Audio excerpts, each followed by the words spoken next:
नमस्कार, दोपहर की नंबर 1 डिबेट में आपका स्वागत है। मैं हूं आपके साथ हिमांशु दीक्षित।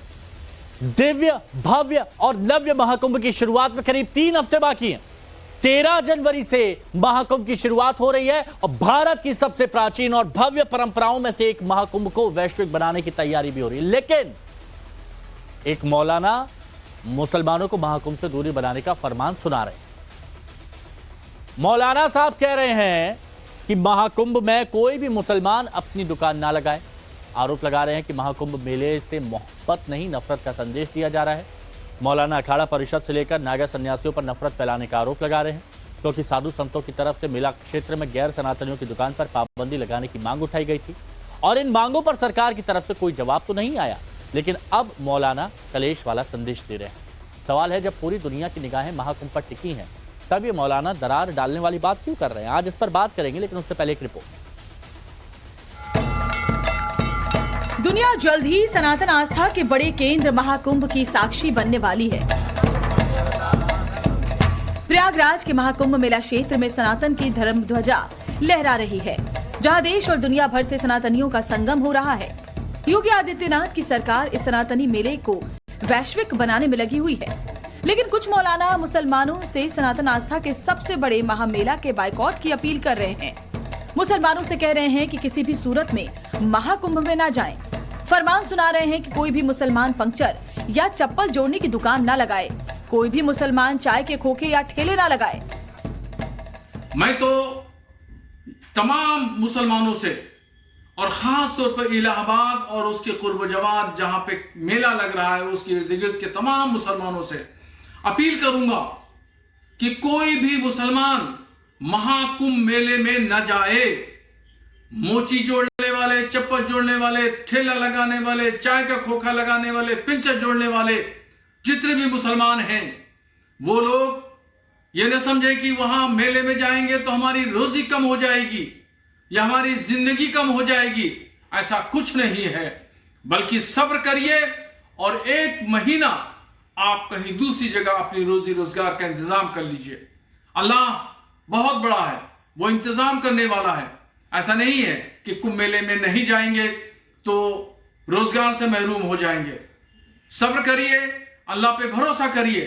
और मैं तमाम मुसलमानों से अपील कर रहा हूं, बिल्कुल किसी भी सूरत से कुंभ के मेले में न जाएं। और जो लोग ये कह रहे हैं कि हम गैर सनातनी को यहां दाखिला नहीं करेंगे, उनको ये साबित करके दिखा दें कि हम नहीं आएंगे और तुम्हारे बगैर भी हमारी दिनचर्या और हमारी जिंदगी चल सकती है। धमकी वाले अंदाज में बयान दे रहे ऑल इंडिया मुस्लिम जमात के अध्यक्ष मौलाना शहाबुद्दीन रजवी ने अखाड़ा परिषद से लेकर साधु संतों पर भी गंभीर आरोप लगा दिए। मौलाना ने कहा कि महाकुंभ के मेले से मोहब्बत की जगह नफरत का संदेश दिया जा रहा है। यहाँ से हिंदू मुस्लिम के बीच टकराव की स्थिति तैयार की जा रही है। मौलाना के इस बयान के बाद साधु संतों ने भी मोर्चा खोल दिया है।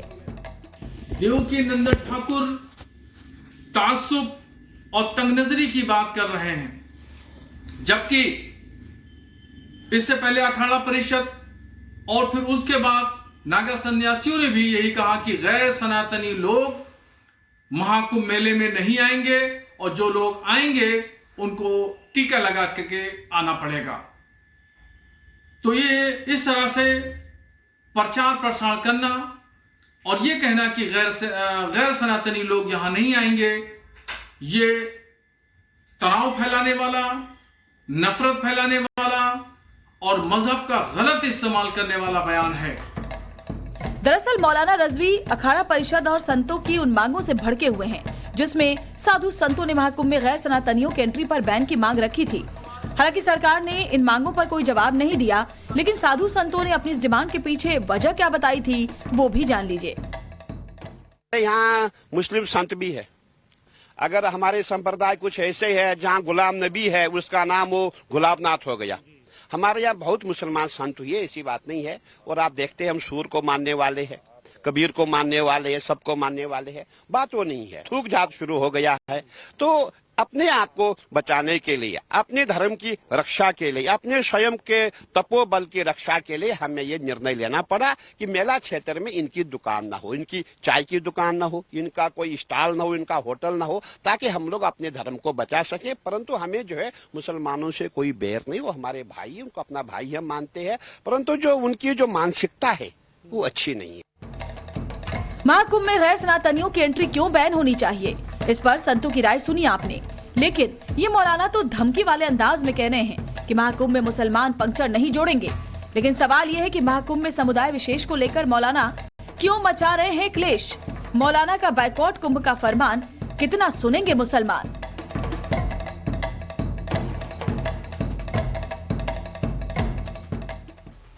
देखिए, इस पर अयोध्या के साधु संतों का भी बयान सामने आया है। जो मौलाना साहब कह रहे हैं, शहाबुद्दीन रजवी संत कह रहे हैं कि शहाबुद्दीन रजवी इस गलतफहमी में ना रहें कि उनके लोगों के दुकान नहीं लगाने से महाकुंभ नहीं होगा। एक बार सुनिए जरा। शहाबुद्दीन जैसे लोगों को ये सोचना चाहिए कि उनके बगैर ऐसा नहीं कि कुंभ नहीं होगा। वो अपनी रोजी रोटी के लिए जो मुसलमान जाना चाहते हैं उनको रोकने का कार्य कर रहे हैं। तो ये एक मानसिकता है हिंदू मुस्लिम में खाई खोदने की, और सनातन को हमेशा एक उसको कहा जाए कि डिस्टर्ब किया जाता है इस तरीके से भाईचारे की बात करके। मौलवी साहब को ये हो गया है कि हम सब बिजनेस हमने छोड़ देंगे तो हिंदू सब अपने आप मर जाएंगे, तो हमारा राज हो जाएगा। मुस्लिम समाज की बहुत बढ़िया फैसला है, जहां भी हिंदू मेला हो, हिंदू का कारोबार हो, जहां साधु महात्मा रहते हो, वहां मुस्लिम न दुकान लगाए, न ठेला लगाए, न कोई सामान बेचे, न कोई खरीदे। ठीक है नहीं? और मुस्लिम के ये फैसला तो बहुत बढ़िया। वहां क्या अयोध्या में बंद करे, काशी में बंद करे, प्रयागराज में बंद करे। तो रिपोर्ट आपने देख ली। अब जो मेहमान हमारे साथ जुड़े हैं उनसे हम आपको मिलवाते हैं। हमारे साथ में आज इस चर्चा में जुड़े हुए हैं डॉक्टर एच.एस. रावत जी, हिंदू धर्म गुरु हैं। अवधेश कुमार जी, वरिष्ठ पत्रकार हमारे साथ में हैं। सूर्य प्रकाश मैथिल जी, राजनीतिक विश्लेषक हैं। हाफिज नूर अहमद अजहरी साहब हमारे साथ में मुस्लिम स्कॉलर हैं। और बिलाल खान, राजनीतिक विश्लेषक हमारे साथ में जुड़े हुए हैं। आप सभी का बहुत बहुत स्वागत है। अजहरी साहब, सवाल मेरा पहले आपसे रहेगा, और वो इसीलिए रहेगा क्योंकि मैं सोच समझना चाहता हूं कि सोच क्या है। जो मौलाना शहाबुद्दीन रजवी हैं, इन्होंने कहा कि पंचर जोड़ने वाले जो मोची हैं वो वहां पर मुसलमान कहीं कुछ जगह ना लगाएं, दुकान ना लगाएं। तो क्या मौलाना साहब ये सोचते हैं कि जो पंचर जोड़ने वाले हैं वो मुसलमान हैं, या जो मोची हैं वही मुसलमान हैं और कुछ नहीं? बाकियों को भी बोल सकते थे। ये पंचर और ये मोची, इसी का ही क्यों जिक्र किया गया मुसलमानों से? नहीं, मौलाना ने तो एक आम सी बात कही है जो चर्चा में है। दो ढाई महीनों से, जब से कुंभ मेले का तस्करा शुरू हुआ है, तब से ये बातें चल रही हैं। अखाड़ा परिषद के लोग और बहुत सारे लोग, बहुत सारे साधु बाबाओं ने कहा है कि मुसलमान नहीं आएगा, उनकी शनाख्त भी नहीं है, वो यहाँ से आस्था नहीं रखते हैं, उनको यहाँ नहीं आना चाहिए। आपके चैनल पर भी कई बार बातचीत, अजहरी साहब इस पर मैं बात करूंगा। अजहरी साहब सुनिए, लोगों ने कहा है तो मौलाना ने कह दिया तो गलत क्या हो गया? नहीं, अजहरी साहब इस पर मैं बात करूंगा कि क्यों नहीं, इस पर मैं बात करूंगा। आप कह दे तो कुछ सुनिए ना अजहरी साहब, मैं इस पर बात करूंगा, लेकिन मैं बस आपसे ये बात समझना चाह रहा हूं कि यही क्यों कहा कि महाकुंभ में मेले में ना जाएं मोची जोड़ने वाले, चप्पल जोड़ने वाले, ये जो पंचर जोड़ने वाले, ये क्या पहचान इनकी या पंचर जोड़ने वालों से समझते हैं क्या जितने भी ये मौलाना है मुसलमानों की? ये भी बोल सकते थे ना कि जो ट्रांसपोर्टर हैं, जिनकी बसें चल रही हैं, जिनके टेंट लग रहे हैं, है ना, उनके लिए भी जिक्र कर सकते थे। ये चप्पल जोड़ने वाले, मोची, पंचर, ये क्यों? उन्होंने मोची और पंचर कह के सभी को संदेश दिया है कि जैसा कि हिंदू समाज के जो वहां के जो लीडर हैं, जो हिंदू समाज के जो जिनसे वो अकीदत रखते हैं, आस्था रखते हैं, साधु हैं, संत हैं, वो लोग इस पर ऐतराज कर रहे हैं तो मुसलमान ना जाए। तो इस पर क्या ऐतराज है? हमने तो बहुत पहले कहा था कि जो काम हम बरसों से करना हम चाहते हैं वो आपने बाकायदा कर दिया। हम तो पहले से चाहते हैं भाई, हिंदू समाज का जो मेला हो, उनका त्योहार हो, जहां पर उनकी पूजा होती हो, वहां पर हमें जाने की जरूरत क्या है? हम नमाज पढ़ रहे हैं, कोई हिंदू समाज का व्यक्ति वह नमाज क्यों पढ़ेगा आके? तो ये तो हमने पहले से कहा, उलमा का काम साधु संतों ने आसान कर दिया। लेकिन हमारे यहाँ अजमेर शरीफ दरगाह है, और वहां पर 70% हिंदू समाज के लोग कारोबार करते हैं। और भी जो लोग, जिन लोगों के पास कारोबार ना हो, चले जाए, किसी को एतराज नहीं है। और ना कारोबार कभी करते होगा। हैं वहां पर सबसे ज्यादा हिंदू समाज के लोग जाते भी हैं, कढ़ाई में दान भी देते हैं, पैसे भी चढ़ाते हिंदू समाज के ही हैं। जाते हैं, इसका ना? इसका तो बोल ही किया हमने, लेकिन हाँ, लेकिन ठीक है। 70% नहीं, लोग मैं जो वो हैं समझना वहां चाह पर रहा था। कारोबार कर रहे हैं। मैं वो किसी समझना चाह रहा मुसलमान था। ने कभी एतराज नहीं किया ना मैं वो हमें समझना एतराज चाह है, रहा नहीं ना नहीं कभी सर, होगा। समझिए, बहुत लेकिन गंभीर। आपको खुदा बनने का शौक है। आप सोचते हो रोजी हम देते हैं, अदना इसलिए सा मौलाना इंसान हूं मैं, शहाबुद्दीन मुझे रज़वी की खुदा बात का नहीं समर्थन बनना, करते हैं। मुझे खुदा नहीं बनना, लेकिन मैं बस ये एक जनता तक एक ये बात समझना चाह रहा था और उनको समझाना चाह रहा था कि मौलाना साहब आखिर सोचते क्या हैं और मुसलमानों की पहचान क्या मोची या पंचर जोड़ने वालों से उनकी नजर में, ये मैं समझना चाह रहा था। आपकी बात आप कहाँ लेकर के जा रहे हो? नहीं, ये बहुत जरूरी है ना, क्योंकि देखिए मान जाओ भाई, बहुत मान बड़े जाओ बड़े लोग भाई। हैं, बहुत बड़े बड़े मुस्लिम भाई हैं जो व्यापार करते हैं, उनका भी जिक्र कर लेते ना, उन्होंने उनका बहुत जिक्र नहीं निचले किया स्तर ना, से शुरुआत की अपनी बात। उनका जिक्र नहीं किया जो बड़े बड़े समझने वाले समझ व्यापारी जाएंगे। हैं। ठीक है, बिलाल खान साहब, आपका भी रिएक्शन इस पर जानना चाहता हूं, क्यों इस तरह की बातें आपको सही लगती हैं? देखिए, जिस तरीके से आज देश के अंदर नफरत फैलाई जा रही है, लगातार हमने देखा है, कोई कुंभ के नाम पर, कोई 80-20 के नाम पर, कोई शमशान कब्रिस्तान के नाम पर, हिंदू मुसलमान मंदिर मस्जिद के नाम से इनकी राजनीति इसी पर चलती है। क्योंकि हमने इससे पहले 2014 से पहले कभी ये सुना भी नहीं था कि कुंभ पे बैन की बात होगी या कोई मोची की बात करेगा या कोई कहेगा इसको नहीं लगाने देंगे दुकान। और अभी जो इज्तिमा होते हैं, चाहे वो मुस्लिम्स में इज्तिमा होते हैं, तबलीगी जमात में, उसमें बहुत सारे हिंदू भाई हैं जो हमारे लगातार ये काम भी करते हैं। वहां पर हाँ। बहुत सारी चीजें, दुकानें भी लगती हैं, वहां तो कोई नहीं मना करता, वहां तो बिल्कुल। कोई इस तरीके की कोई वहां पे पाबंदी नहीं है। हाँ। लेकिन ये पाबंदी लगा के हिंदू मुसलमान की एकता को तोड़ना चाहते हैं। जो देश में नफरत फैलाने वाले लोग हैं, तो उनकी मौलाना राजनीति शहाबुद्दीन रज़वी में से एक है क्या? इन्होंने, देखिए, इन्होंने इसलिए कहा है क्योंकि वहां से कुंभ से जो बयान आया है उसको मद्देनजर रखते हुए मॉब लिंचिंग भी हो सकती है, उसकी जिम्मेदारी कौन लेगा? वहां पर इस तरीके से पिटाइयां भी हो सकती हैं, जैसे आपने देखा होगा कि गरबा के नाम पे क्या होता था, गरबा में पहले क्या क्या चलता था और क्या आज क्या हो रहा है, वहां अच्छा। किस तरीके से पिटाइयां होती। तो उन्होंने कहा अपनी ठीक सेफ्टी है। अपने हाथ में है, तो ओके। इससे अच्छा जाओ मत, ठीक है। और जाने की जरूरत ठीक भी है। नहीं है। अगर कोई नहीं बुला रहा है आपको तो वहां जाना क्यों है? हमें नहीं जाना, हाँ। ना वहां जाके कोई तमाशा करना है, ना हाँ। कोई इतनी खुशी है कि वहां जाके अब हम ये वहां पे अब ये तमाशा डर करें। और दिखाने की कोशिश यहाँ- कहाँ की यहाँ जा जो- रही है, जहां पर चप्पे चप्पे पर परिंदा भी पर नहीं मार सकता, इस तरह की हाई सिक्योरिटी वहां पर है, और वहां पर आप कह रहे हैं मॉब लिंचिंग वाली बात। आप समझिए आप भी क्या संदेश देने की कोशिश कर रहे हैं, लेकिन मैं थोड़ा सा जानना चाहता हूं। अकेला मुसलमान होगा वो बचेगा नहीं, अकेला वहां से मुसलमान होगा, धमकियां आ रही है ना, अकेला तो अपनी मुसलमान जिम्मेदारी होगा, वो खुद हो, ये महफूज नहीं हो। होगा वहां पर। अजहरी साहब, आपको पता है कि आप जैसे ही लोग हैं जो मुसलमानों के अंदर डर पैदा कर देते हैं कि अरे, मुसलमान बचेगा नहीं, मुसलमान डरेगा मुसलमानों नहीं की है। मॉब लिंचिंग आप होगी, डराने की- है ना? आप डराने की नहीं, 2014 आप जैसे लोग हैं जो ये कहते हैं कि मुसलमान बचेगा नहीं, मुसलमानों की मॉब लिंचिंग हो जाएगी, मुसलमानों को आप लोग डराते हैं, और इस बात को आपको समझना होगा। हमारे घर रावत साहब, बताइए मॉब लिंचिंग। लोग मार दिया आपने। रावत साहब, डॉक्टर एच एस रावत, बताइए सर, क्या मॉब लिंचिंग हो जाएगी क्या अगर मुसलमान वहां पर जाएगा? और उसी डर की वजह से मौलाना शहाबुद्दीन रज़वी का ये बयान। देखिए, हिमांशु जी, मैं बताना चाहता हूं, आज तक के इतिहास में कभी कुंभ के अंदर इस प्रकार की बातें नहीं हुई हैं। वो एक धार्मिक स्थल है, जैसे कि इनका मक्का मदीना है।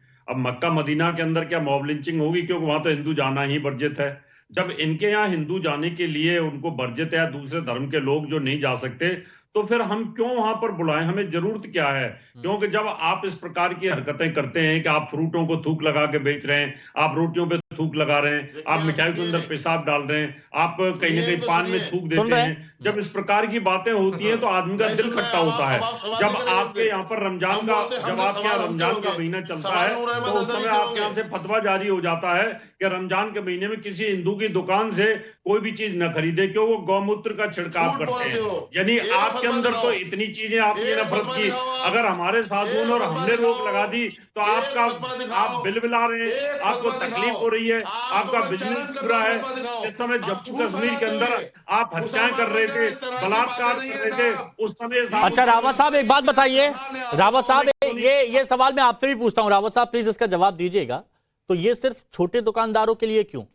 जैसे जो बड़े बड़े हैं, जैसे मान लीजिए वहां पर पार्किंग के लिए, अगर मान लीजिए कोई मुसलमान है, उसके पास कोई टेंडर है, या फिर जो ट्रांसपोर्टर हैं, किसी की बसें लगी हुई हैं, तो वहां वो सेवाएं लेंगे, उसमें तो आपको कोई दिक्कत नहीं होनी चाहिए। तो ये छोटे छोटे लोगों के लिए दिक्कत क्यों कि वहां पर मत आइए? देखिए हिमांशु जी, सबसे बड़ी बात है, जितने भी छोटे छोटे लोग हैं या होटल वाले हैं या चाय वाले हैं, यही सबसे ज्यादा धर्म भ्रष्ट वाला काम कर रहे हैं। इन्हीं के दिमाग में वो वायरस डाला हुआ है कि आप इनको इनके जो फल है उनको फूक लगा के दीजिए, या जो भी नरेंद्र मोदी साहब के तरीके से चल रही है। आमलेट डाल दीजिए, आप उसके अंदर मीट डाल दीजिए, उसमें पेशाब डाल दीजिए, जूस में दूध डाल दीजिए। ज्यादातर वो आप भी, आपको लगता होगा अजहरी साहब, तो धर्म भ्रष्ट होगा ना फिर, और जब उनका धर्म भ्रष्ट होगा तो उनको रोकना बहुत जरूरी है।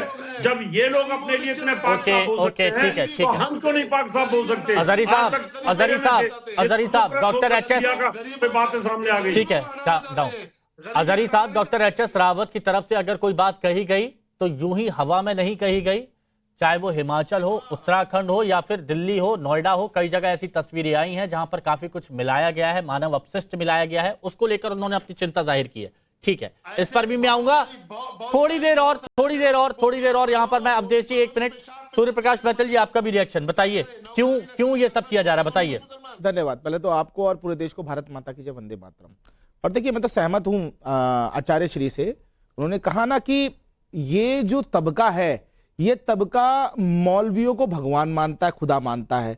ये मौलवियों की तकरीरों के ऊपर अपनी जिंदगी को जो है वो तय करता है। और मैं महत्वपूर्ण बात बताऊं, आखिर क्या कारण है? जो रिजवी साहब है, उन्होंने कहा ना कि मोची और आपका हमाल, हाँ, और चाय वाला, जिस प्रकार से जो छोटा जो जमीनी स्तर का काम करने वाले लोग, क्योंकि मदरसे से जब लोग पढ़ते हैं तो उनको आधुनिक शिक्षा तो मिल नहीं पाती, और जब आधुनिक शिक्षा नहीं मिलती तो वो इसी प्रकार से धर्मांध होकर इसी प्रकार के छोटे काम करना शुरू कर देते हैं। कोई कसाई बन जाता है, कोई मोची बन जाता है, कोई सफाई वाला बन जाता है, कोई होटल के अंदर झाड़ू पोछा करने का काम शुरू कर देता है, जो लेबर तबका है उस काम में।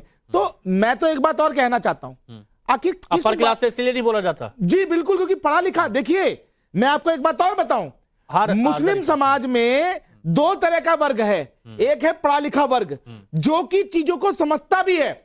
अब ये जो हमारे साथ में हमारे मित्र बैठे हुए हैं, बिलाल खान, ये एडवोकेट हैं।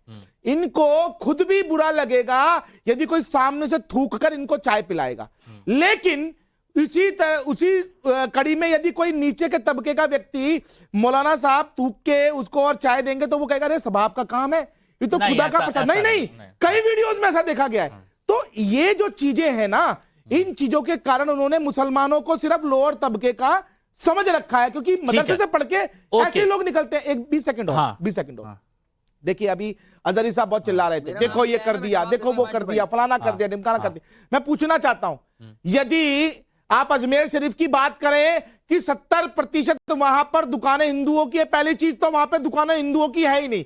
वहां पर जो 1.5 किलोमीटर 2 किलोमीटर तक का एरिया है ना, वहां पर सारा माइनॉरिटी डोमिनेटेड है।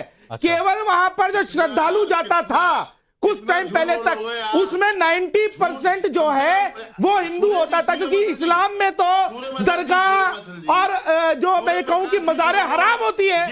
इस्लाम के अंदर दरगाह और मज़ारे हराम होती है कि नहीं होती है? दारी साहब ये बताइए। नहीं, यहां जो मैं पूछ रहा हूं ये बताओ ना, मजार को स्वीकार करता है क्या इस्लाम?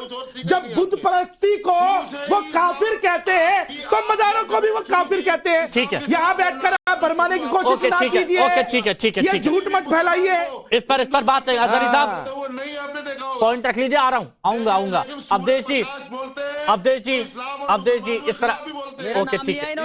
अवधेश जी इस तरह के बयान क्यों, इस तरह के बयानों की क्या जरूरत है महाकुंभ के दौरान? हाँ देखिए हिमांशु, जहां कट्टरपंथ है उसका विरोध करना, उसमें कहीं कोई समस्या नहीं है। पत्थरबाजी हो रही है, दंगे हो रहे हैं, उसके विरोध में समस्या नहीं है। कब्जे किए गए मंदिर है, उसके छुड़ाने की लड़ाई की समस्या नहीं है। जो लोग उसके पक्ष में आते हैं उनका भी विरोध किया जाए। लेकिन इस देश में 22-24 करोड़ मुसलमान है। ऐसी स्थिति पैदा नहीं होनी चाहिए कि मुसलमान अलग और हिंदू अलग। इससे तो देश नहीं चल सकता है। किसी भी सांप को मारते समय लाठी तोड़ना, ये कहाँ की बुद्धिमानी होगी? तो जो मौलाना जी ने कहा वो तो बिल्कुल मतलब ये मैं समझता हूं कि इसकी निंदा ही नहीं, इसका घोर विरोध होना चाहिए। उनको तो ये कहना चाहिए फिर केरल से लेके और कश्मीर तक कोई भी कुंभ में आने वाला जो हिंदू है, देखो बीच में बोल रहे हैं नहीं, कोई भी, उनको तो ये बोलना। आप मुअज़्ज़ज़ होकर के झूठ आप फैला रहे हो। अरे सुना ही नहीं, उन्होंने क्या झूठ बोला? उन्होंने बोला कि इस तरह की बातें नहीं होनी चाहिए, इस तरह की बातें नहीं होनी चाहिए।